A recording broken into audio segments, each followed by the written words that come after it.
Assalamu alaikum students. Hope you all will be fine.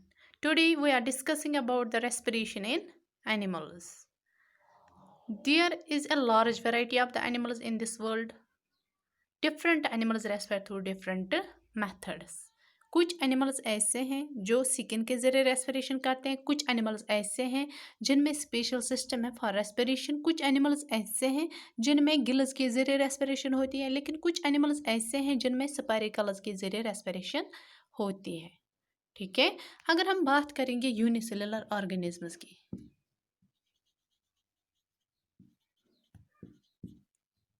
ये जो unicellular organisms होते हैं such as amoeba, paramecium, Euglena,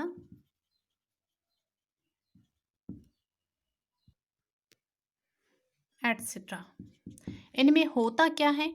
the oxygen dissolved in surrounding water diffuses into the body through the plasma membrane and carbon dioxide diffuses out of the body. लेकिन कुछ animals ऐसे हैं जिनमें through general body surface के जरिए respiration होती है। For example earthworm,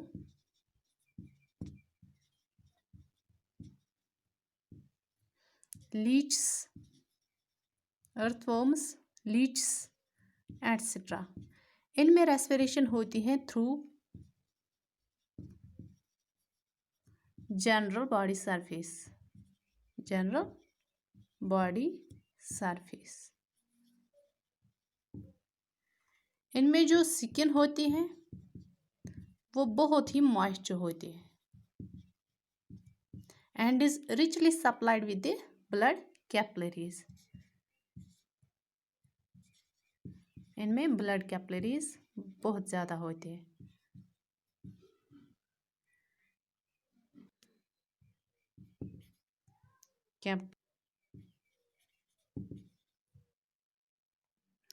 होता क्या है इनमें?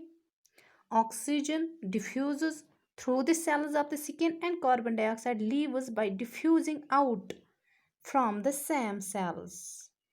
ठीक है, लेकिन कुछ एनिमल्स ऐसे हैं जिनमें रेस्पिरेशन होती है थ्रू एयर ट्यूब्स। इनमें एयर ट्यूब्स के जरिए रेस्पिरेशन होती है। फॉर एग्जांपल इंसेक्ट्स, इन्हीं एयर ट्यूब्स को कहते हैं spiracles, spiracles. For example insects like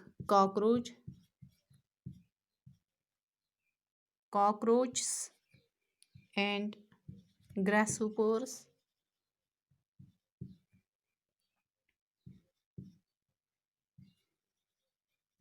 etcetera. इनके बॉडी के साइड पर होते हैं एयर ट्यूब्स जिनको स्पाइरिकल्स कहते हैं। इन्हीं स्पाइरिकल्स के जरिए इनमें एक्सचेंज ऑफ गैसेस होता है। ठीक है, लेकिन कुछ एनिमल्स ऐसे हैं जिनमें ये रेस्पिरेशन होती है through gills.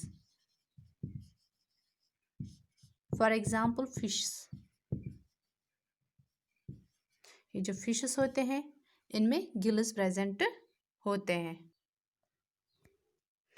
The gills in each gill in this animal is formed by the row of comb-like soft thin gill filaments.